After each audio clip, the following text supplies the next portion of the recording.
বাসায় কাউকে কিছু না জানিয়ে বাইরে খেতে গেলে কি এক অবস্থা হয় তাই আপনাদের সাথে সবাই শেয়ার করবো। আসসালামু আলাইকুম, সবাই কি অবস্থা, কেমন আছেন? আলহামদুলিল্লাহ, আমরা অনেক ভালো আছি। তো যে যেখান থেকে আমার ভিডিওটা দেখছেন, আশা করি শুরু থেকে শেষ পর্যন্ত দেখে যাবেন, আপনাদেরও ভালো লাগবে। তো আমরা বাইরে গেলাম খেতে, তো ওখানে খাবারগুলো এত মজা ছিল। প্রতিটা খাবার বিশেষ করে আমার একটা খাবারই বেশি ভালো লাগছে, যে ডিমের অমলেটটা কি সুন্দর করে সাজিয়ে প্লেটটা দিল। আর আসার সময় বাজার দিয়ে আসছিলাম, ওখান থেকে কিছু সবজি নিয়ে আসছি, ওটা ভিডিও করা হয়নি। পরে আমরা বাসায় আসছি, আর বাসায় আসি দেখি বারান্দার প্রতিটা গাছ কি সুন্দর হয়ে আছে, মাশাআল্লাহ। পাতাগুলো একদম সবুজ হয়ে আছে। বাসায় সবাই মিলে এবার গল্প করতে বসছিলাম, তো ওনাদের সাথে আমরা বলে শেয়ার করে ফেলছি আমরা বাইরে থেকে খেয়ে আসছি। আমাদের মতো কে কে আসেন বলেন তো, বাইরে লুকিয়ে লুকিয়ে খেয়ে আসেন আর বাসায় এসে ভুল করে বলে ফেলেন? অবশ্যই কমেন্টের মাধ্যমে জানাবেন। তো পরে এখন ওরা বায়না উঠতেছে যে কি ওদেরকেও কিছু খাওয়াতে হবে। আমরাও কিন্তু কম না, বুদ্ধি করে চটপট চলে আসছি রান্নাঘরে। আর এখন কি করা যায় কি করা যায় শুধু ভাবতেছি। মাথায় আসছে যে আমরা যে পরোটা আটাগুলো আগে থেকে করে রাখছিলাম ওগুলো তো আছে, তাহলে ওগুলো দিয়ে বানানো যাবে অনেক আইটেমের নাস্তা। তো এখন কি করবো, ডিমও আছে আর সাথে কাঁচামরিচ পেঁয়াজও আছে সাথে।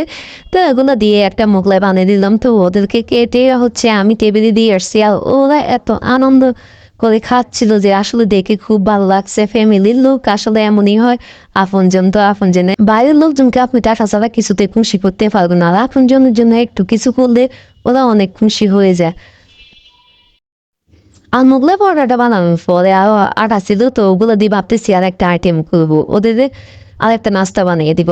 তো ওরা বসে আছে আর ওখানে মোগলাই খাচ্ছে, তো আমি এই ফাঁকে ওদেরকে না জানিয়ে এখানে ফুলি বানানোর জন্য প্রস্তুতি নিচ্ছে। এই যে দেখেন, আর ফুলি বানাতেও বেশিক্ষণ টাইম লাগে না। আমি যেহেতু আটাগুলো আগে থেকে করা, এখানে আমি একটা বেলুন দিয়ে ভালো করে তাড়াতাড়ি করে ফুলিগুলো বানাতেছিলাম। আর অনেক আপু আমাকে জিজ্ঞেস করছিল এত সুন্দর বেলুনটা আমি কোত্থেকে নিয়ে আসছি। আপু আমি বাইরে গিয়েছিলাম, তো ওখান থেকে 5টা বেলুন নিয়ে আসছি। আর এই বেলুনগুলো দিয়ে বেলতে এত সুবিধা, আমার কাছে খুবই ভালো লাগে। আর এখানে একটা ফ্যানের মধ্যে আমি তেল বসিয়ে দিলাম, তেলটা যেহেতু গরম হয়ে গেছে, তো আমি ফুলিগুলো বাঁচতেছি। আর দেখেন ফুলিগুলো একদম ফুলে মনে হচ্ছে টুপির মতো হয়ে গেছে। তো আমার কাছে তো অনেক ভালো লাগতেছে। এদিকে ওরা বসে আছে খাওয়ার জন্য। আর অনেক আপনাদের এই ভুলটা করে, ভিডিওটা না দেখে লাইক কমেন্ট করেন। আসলে এটা ঠিক না, একটা ভিডিও মেক করতে কতটা যে কষ্ট হয়, যারা করে ভিডিও তারাই বুঝতে পারবে। তো যাই হোক, এদিকে আমার ফুলগুলো হয়ে গেছে, কি সুন্দর হয়েছে মাশাআল্লাহ। ওদেরকে দিয়ে এসছি, ওরা যে এত পরিমাণ খুশি হলো, ওরা খাচ্ছিল। আর এক একটা ফুল কি সুন্দর লেগে আসছে মাশাআল্লাহ। তো আমার হাতে যে বাকি কাজগুলো ছিল, আমি আগে থেকে কিছু ফল নিয়ে আসছি।